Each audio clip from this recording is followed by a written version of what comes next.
ಕುಂದಾಪುರ ಗ್ರಾಮಾಂತರ ಪೊಲೀಸ್ ಠಾಣಾ ವ್ಯಾಪ್ತಿಯಲ್ಲಿರುವಂತಹ ಶೆಟ್ಟರಕಟ್ಟೆ ಏರಿಯಾದಲ್ಲಿ ಒಂದು ಶಾರ್ಪ್ ಟರ್ನ್ ಅಲ್ಲಿ ಕೆಎಸ್ಆರ್ಟಿಸಿ ಬಸ್ ಟರ್ನ್ ಆಗುವಾಗ ಒಂದು ಕೆಂಪು ಮಣ್ಣು ಕ್ಯಾರಿ ಮಾಡ್ತಾ ಇರುವಂತಹ ಒಂದು ಲಾರಿ, ಟಿಪ್ಪರ್ ಲಾರಿ ಅದಕ್ಕೆ ತಾಗಿ ಸುಮಾರು 18 ಜನ ಇಂಜರ್ಡ್ ಆಗಿದ್ದಾರೆ. ಅದರಲ್ಲಿ 4 ಜನ ಆಲ್ರೆಡಿ ಡಿಸ್ಚಾರ್ಜ್ ಆಗಿದ್ದಾರೆ. ಉಳಿದ 14 ಜನ ಹಾಸ್ಪಿಟಲೈಸ್ಡ್ ಆಗಿರೋದ್ರಲ್ಲಿ ಮಣಿಪಾಲದಲ್ಲಿ ಅಡ್ಮಿಟ್ ಆಗಿರುವಂತ ಇಬ್ರು ಜನರ ಕಂಡೀಷನ್ ಸ್ವಲ್ಪ ಕ್ರಿಟಿಕಲ್. ಅವರಿಬ್ರು ಕಾಲೇಜ್ ಮಕ್ಕಳೇ ಇದ್ದಾರೆ. ಉಳಿದ ಎಲ್ಲರೂ ಔಟ್ ಆಫ್ ಡೇಂಜರ್ ಇದೆ. ಈ ಪ್ರಕರಣಕ್ಕೆ ಸಂಬಂಧಪಟ್ಟಾಗ ಈಗ FIR ದಾಖಲೆ ಮಾಡಿ ಇದೆ. ಇದರಲ್ಲಿ ಬಸ್ ಡ್ರೈವರ್ ಆಗಿರುವಂತ ಲಾರಿ ಡ್ರೈವರ್ ಆಗಿರುವಂತ ವ್ಯಕ್ತಿಯನ್ನು ಆಲ್ರೆಡಿ ಅವರು ಇಂಜರ್ಡ್ ಇದ್ದಾರೆ. ಹಾಗೆ ಆಸ್ಪತ್ರೆಯಲ್ಲಿ ದಾಖಲೆ ಮಾಡ್ತೀವಿ. ಅವರನ್ನು ನಮ್ಮ ಪೊಲೀಸ್ ವಶಕ್ಕೆ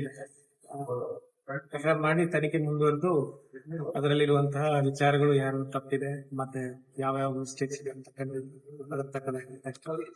ಈಗ ಮೊನ್ನೆ ರೋಡ್ ಟ್ರಾಫಿಕ್ ಅಥಾರಿಟಿ ಮೀಟಿಂಗ್ ಅಲ್ಲಿ ಸುಮಾರು 13 ಹೊಸ ಎಕ್ಸಿಸ್ಟಿಂಗ್ ಬಸ್ಗಳು ಅಲ್ಲದೆ 5-6 ರೂಟ್ಗಳಲ್ಲಿ ಹೆಚ್ಚು KSRTC ಬಸ್ಗಳನ್ನು ಅಪ್ರೂವಲ್ ಮಾಡಿದೆ.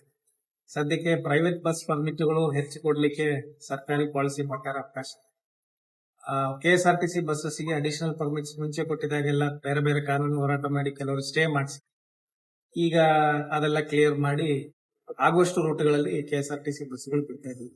ಇನ್ನೂ ಹೆಚ್ಚು ಬಸ್ಗಳಿಗೆ ನಮಗೆ ಬಂದ್ರೆ ಡೆಫಿನೆಟ್ಲಿ ಈ ಏರಿಯಾಗಳಲ್ಲಿ ಪೀಕ್ ಟ್ರಾಫಿಕ್ ಅವರಲ್ಲಿ ನಾವು ಹಾಕುವಂತ ವ್ಯವಸ್ಥೆ ಜಿಲ್ಲಾಡಳಿತ ವತಿಯಿಂದ ಮಾಡ್ತೀವಿ. ಲಾಸ್ಟ್ ಮೇ ಬಿ ಒಂದು 20-30 ದಿನದಲ್ಲಿ ಈ ಅವೈಜ್ಞಾನಿಕವಾಗಿ ಅಥವಾ ಪರ್ಮಿಟ್ ಇಲ್ಲದೆ ಅಥವಾ ಇಲ್ಲೀಗಲಿ ಸ್ಯಾಂಡ್ ಆಗ್ಲಿ, ಕಲ್ಲಾಗ್ಲಿ, ಮರಳಾಗ್ಲಿ ಯಾವುದೇ ತಗೊಂಡು ಹೋಗಲಿ ಒಂದು 15ಕ್ಕಿಂತ ಜಾಸ್ತಿ ಪ್ರಕರಣಗಳು ಲಾಸ್ಟ್ 20 ದಿನದಲ್ಲೇ ಆಗ್ತಿದೆ.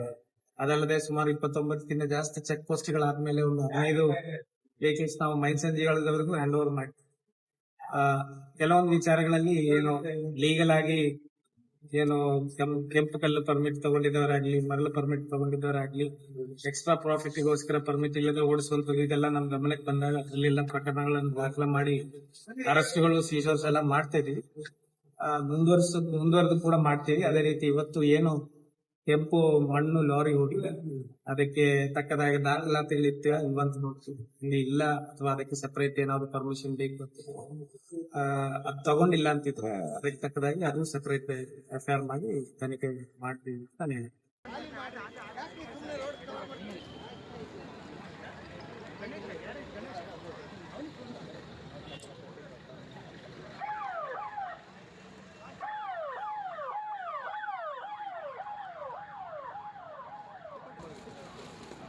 ರಿಲೀಸ್ ಮಾಡ್ತಿದ್ರು